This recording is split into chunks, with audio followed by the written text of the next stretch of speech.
Romeo জুলিয়েটের গল্প পড়েছি, কিন্তু তার বাড়ি যে জুলিয়েটের বাড়ি আমরা দেখব সেটা কখনো ভাবিনি।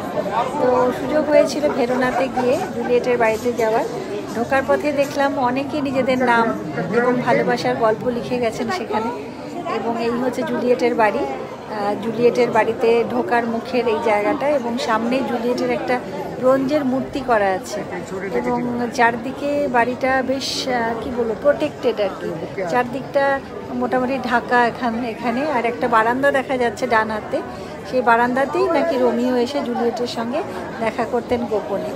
এবং এই বারান্দার সামনে এই যে কাঁচের জানলাগুলো দেখা যাচ্ছে, এখানে জুলিয়েট দাঁড়াতেন। ভেবে কীরকম লাগলো, এই হচ্ছে শেক্সপিয়ারের একটা মূর্তি করা আছে, যিনি জুলিয়েটের গল্পকে অমর করে গেছেন। এবং উঠেও জুলিয়েটের মূর্তি রয়েছে। এই জুলিয়েটের বাড়ি এবং সেই ঘর। এবং এখানে জুলিয়েটের সেই বারান্দায় ছবি তোলার জন্য অনেকেই লাইন দিয়ে দাঁড়িয়ে রয়েছেন, যারা ওই যেখানে রোমিও দেখা করতো সেই বারান্দায় ছবি তুলবেন। এই যে জানলা দিয়ে রোমিও এসছে এবং আমরাও রোমিও জুলিয়েট হয়ে ছবি তুললাম এখানে।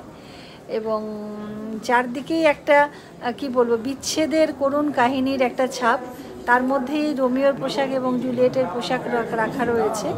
এবং অনেকে ফুল দিচ্ছেন, এই যে ওদের ব্যবহার করা চেয়ার রয়েছে।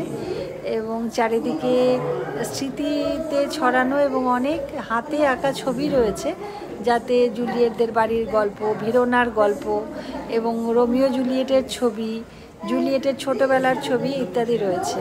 এবং এখানে রয়েছে জুলিয়েটের শোবার ঘরও, যেই শোয়ার ঘরের মধ্যে বিছানা দিয়ে সুন্দর করে সাজানো রয়েছে।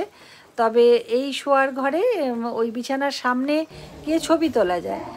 আর এখানে ঘর থেকে বেরিয়ে যে ছাদ রয়েছে, ছাদের কারুকার্য দেখে বোঝা যায় যে খুব অভিজাত পরিবারের, রক্ষণশীল পরিবারের মেয়ে ছিলেন জুলিয়েট।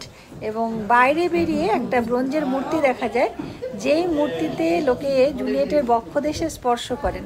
তারা মনে করেন যে এখানে স্পর্শ করলে নাকি খুব সৌভাগ্য প্রাপ্তি হয়। এবং আমার কর্তাও এখানে স্পর্শ করলেন আর কি ওটা। এবং আমরা বাড়ি দেখে বাইরে বেরোলাম, ভালো লাগলো, মুগ্ধ হলাম।